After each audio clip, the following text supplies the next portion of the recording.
Hello students, आज हम पढ़ेंगे बाल भारती क्लास 5 का lesson number 2 day dreams. Day dreams मतलब दिन में सपने। अब दिन में सपने कौन देखता है?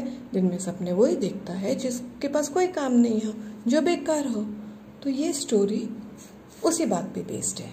तो चलो let's start. Once there lived a couple who spent a lot of time in idle talk. एक समय एक जोड़ा रहता था। कपल मतलब जोड़ा, हस्बैंड एंड वाइफ, पति पत्नी, जो अपना काफ़ी समय बेकार की बातों में बिताता था। आइडल टॉक मतलब बेकार की बातें। One day the husband said, एक दिन हस्बैंड ने बोला, I have always wanted to keep cows. मैं हमेशा से गाय रखना चाहता था। If by chance I get some extra money from somewhere, by chance अगर किसी तरीके से मुझे कुछ एक्स्ट्रा पैसा मिल जाता है, मनी मतलब पैसा, कहीं से भी, I am going to buy a few cows, मैं कुछ काउस बाय कर लूँगा या मैं कुछ गाय खरीद लूँगा। But that means a lot of work. You have to feed the cows, walk them, bathe them, milk them. Cows need a lot of looking after. So ये जो वाइफ होती है ना, वो क्या बोलती है कि भाई इसका मतलब तो बहुत सारा काम हो जाएगा, लॉट ऑफ वर्क, बहुत सारा काम हो जाएगा। आपको उनको खिलाना पड़ेगा, फीड द काउस, पहले खिलाना पड़ेगा, वॉक देम, उनको वॉक कराना पड़ेगा, बेथ देम, नहलाना पड़ेगा, मिल्क देम, उनका दूध निकालना पड़ेगा। Cows need a lot of looking after. Cows या गायों की आपको बहुत सारी देखभाल करनी पड़ेगी। One cow would be enough. एक गाय ठीक है, एक गाय काफ़ी रहेगी। There is no need to buy more cows. कोई ज़रूरत नहीं है बहुत सारी गायों को खरीदने का, सेड द वाइफ। तो ये सब वाइफ ने बोला। But think of all the milk we will get if we buy more, said the husband. But सोचो, सोचो कितना सारा दूध मिलेगा अगर हम बहुत सारी गाय खरीदेंगे, सेड द हस्बैंड। हस्बैंड ने ये कहा। That's true, the wife agree. ये तो सही है, वाइफ ने अग्री किया। वाइफ ने बोला ठीक है, ये तो सही बात है। There will be so much milk that we can even have plenty of dahi and butter and घी।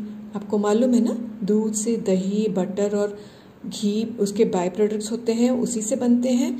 तो उसने क्या बोला, हमारे पास जब इतना सारा दूध होगा तो हमारे पास बहुत सारा क्या क्या होगा, दही, बटर और घी भी बना सकते हैं। Wouldn't it be lovely? होगा ना ये बहुत बढ़िया।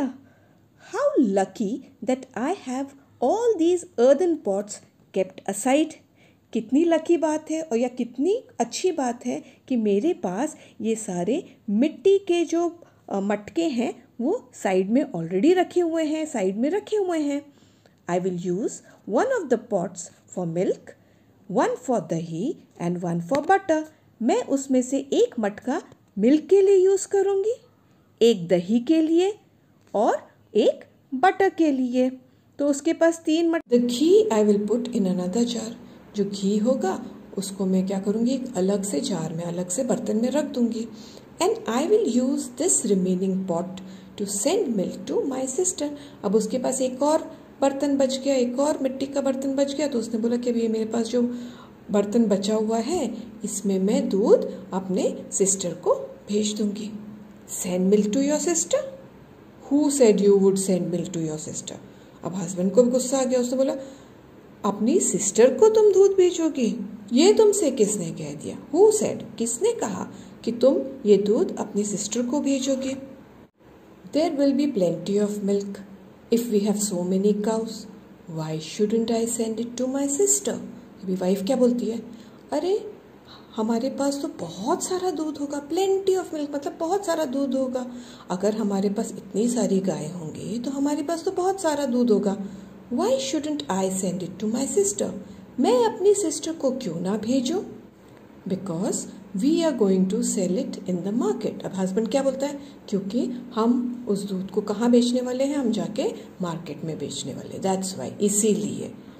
I will decide what to do with all that milk. Husband बोलता है देखो ये सब मैं डिसाइड करूँगा, आई विल डिसाइड, मैं डिसाइड करूँगा कि हमको उस सारे दूध के साथ क्या करना है।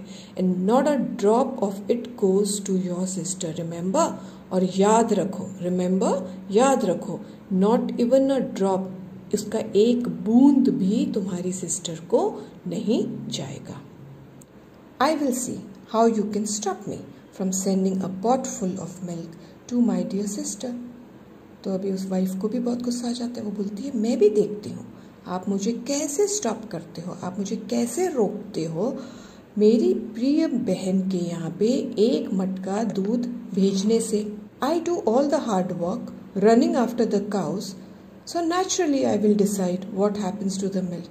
जो मेहनत वाला काम है, हार्ड वर्क जो है, वो तो मैं करती हूँ, सब गायों के पीछे मैं भागती हूँ, तो नेचुरली, तो फिर नेचुरल सी बात है ना कि मैं डिसाइड करूँगी कि दूध के साथ क्या होता है। जस्ट ट्राई स्टॉपिंग मी, तो ये तो बाबा अभी धमकी दे देती है कि तुम मुझे रोक के तो दिखाओ, said the wife exclaimed. Wife क्या बोलती है, अब तुम मुझे रोक के दिखा दो। आपको याद है लेसन का नाम क्या था, डे ड्रीम्स। तो अभी तो ये सब सपने ही चल रहे थे ना, सपने में ही चल रहा था कि मैं गाय खरीदूंगा, फिर उसका दूध निकालेंगे और फिर दही बनाएंगे। तो अब देखो आगे क्या होता है। Is that so, shouted the husband. अब हस्बैंड वाइफ में हो गया झगड़ा। इज दैट सो, ऐसी बात है। हस्बैंड ने चिल्ला के बोला, वॉच दिस देन, अब तुम देखो। क्या, एक एक मटके को he begin to lift and smash. Lift मतलब वो एक एक बर्तन को उठाता गया, मिट्टी के बर्तन थे, एक एक बर्तन को उठाता गया और फोड़ता गया। He begin to lift and smash the earthen pots one by one. एक एक करके उसने सारे मिट्टी के बर्तन स्मैश कर दिए, तोड़ दिए। His wife begin to scream. Scream मतलब चिल्लाना। अब उसकी वाइफ है वो जोर जोर से चिल्लाने लगी। Gopal Bhand who was passing by heard all the commotion. Gopal Bhand नाम का एक पर्सन जो वहाँ से गुजर रहा था, उसने ये सब शोर शराबा सुना। कमोशन मतलब हल्ला गुल्ला, शोर शराबा। And he rushed inside. तो नेचुरली है ना, आप इतना शोर शराबा सुनते हो तो आपको लगता है क्या हो गया, इसलिए उसने भी अंदर चला गया, वो भाग के गया अंदर। When he heard what had happened, जब उसने सुना कि हुआ क्या एक्चुअली वहाँ पे, he picked up a stout stick. उसने एक मोटा सा छड़ी था that stood in the corner, जो कॉर्नर में ऐसे कोने में एक पड़ी हुई थी एक लकड़ी, वो ऐसे मोटी सी छड़ी उसने हाथ में पकड़ी और began to swish it through the air, और हवा में ऐसा जोर जोर से घुमाने लगा। And pound it on the floor, और वो जो जमीन थी उस पे भी मारने लगा। The husband and wife were both astounded to see his antics. जो हस्बैंड और वाइफ थे वो चकित हो गए। एस्टाउंडेड मतलब घबरा गए या चकित हो गए। ये उसकी जो हरकतें देख के, एंटिक्स मतलब उसकी जो हरकतें देख के, क्या किया उसने, छड़ी लेके जोर से हवा में घुमाने लग गया और ज़मीन पे मारने लग गया। अब कौन ऐसा करता है, तो वो हस्बैंड और वाइफ चकित रह गए और ये उसकी हरकतें देख के। What are you doing, they inquired. उन्होंने उससे पूछा तुम कर क्या रहे हो। Move aside, said Gopal Bhand. चलो बाजू हो जाओ तुम लोग, गोपाल भंड ने बोला। I have to drive away your greedy cows. Greedy मतलब लालची। मुझे तुम्हारी ड्राइव अवे मतलब भगाना, मुझे तुम्हारी ये जो लालची गायें हैं ना उनको सबको भगाने का है। You have let them wander and now they have ruined my field of beans and cucumbers. बोलते हैं तुमने उनको ऐसे भटकने दिया, तुमने उनको बांध के नहीं रखा, तुमने उनको भटकने दिया और अब उन्होंने क्या किया है, मेरा जो खेत है, किसका, फलियों का और काकड़ी का, बीन्स एंड क्यूकम्बर का जो मेरा खेत है, उन्होंने सब बर्बाद कर दिया है। Oh my lovely field of beans and cucumber. तो उसने बोला अरे बाप रे, मेरा इतना सुंदर बगीचा था, मेरा इतना सुंदर खेत था, किसका, फलियों का और क्यूकम्बर का। But You don't have a field of beans and cucumber, said the husband.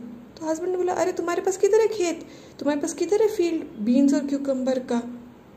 जैसे ही उसने ये बोला, as soon as he said that, Gopal भंड stopped wielding the stick and looked at him with raised eyebrows.